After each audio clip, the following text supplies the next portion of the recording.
Hi, good day. My name is Kevin Juvaldes Usup. So for today's video, we're gonna talk about the climate change.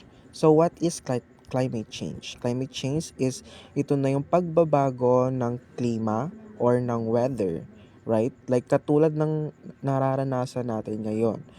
Sa umaga, may araw, pagtanghali naman uulan. So that's why nagkakaroon tayo ng sakit. So anyway, so here's a question A. How climate change plunders the planet? In other words, paano sinisira ng climate change ang mundo? So, climate change causes global warming, leading to extreme weather events like rising sea levels, loss of biodiversity, and negative impacts on agriculture, like water supply and human health. So, climate change, it disrupts ecosystem and threatens food and water security. So, ang climate change ay nagdudulot ng pagtaas ng temperatura sa mundo o global warming na nagreresulta sa matinding bagyo, matagal na tagtuyo or summer na tinatawag natin ngayon, at pagbaha at pagtaas ng level ng tubig sa dagat. So, dahil dito nasisira ang ecosystem, bumababa ang produksyon ng pagkain at nagkakaroon ng kakulangan sa tubig. Malaki rin ang epekto nito sa kalusugan ng mga tao at kabuhayan ng mga mahihirap na community. Global efforts to combat climate change. So in other words, mga pandaigdigang pagsisikap laban sa climate change. Nations worldwide are knowing to reduce greenhouse gas emissions through agreements like Paris Agreement, promoting renewable energy, reforestation, and policies to mitigate climate change effects. International cooperation and sustainable practices are key to addressing this crisis. So, upang labanan ang climate change, maraming bansa ang sumusunod sa mga kasunduan tulad ng Paris Agreement na naglalayong bawasan ang greenhouse gas emission at isinusulong din ang renewable energy katulad ng solar, wind, and hydro. So, renewable energy, reforestation at mga patakarang eco-friendly upang mapanatili ang kalikasan. Mahalaga ang pagtutulungan ng lahat ng mga gobyerno, negosyo at mamamayanan upang mapabagal ang epekto ng climate change. So, next is Sustainable Development Goals or the SDGs. The SDGs are 17 global goals set by the United Nations or UN to address environmental, social, and economic challenges. So they aim to achieve a better and more sustainable future for all by 2030.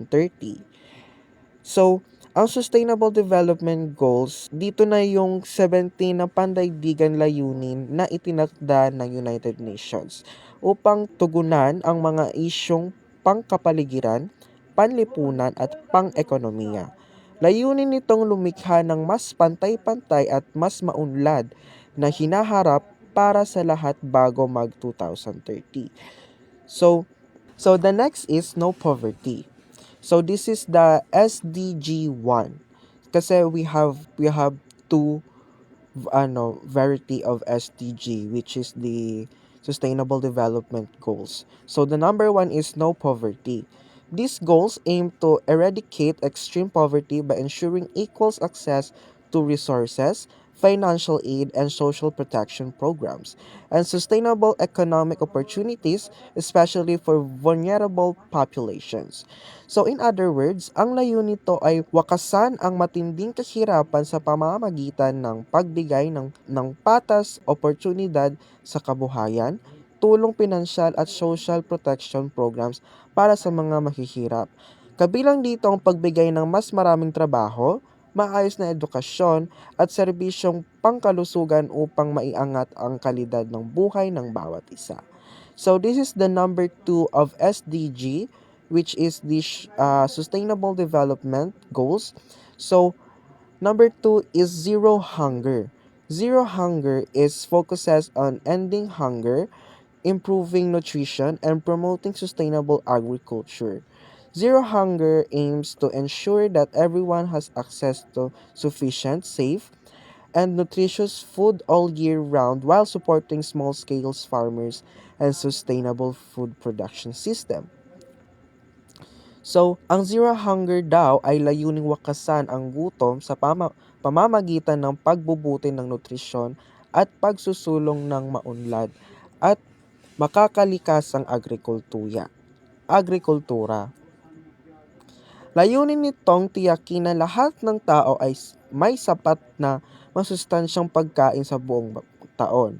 Kasama rito ang pagsuporta sa maliliit na magsasaka, pag pagpapabuti ng produksyon ng pagkain at pagbawas sa food waste upang masustentuhan ang pangangailangan ng bawat isa.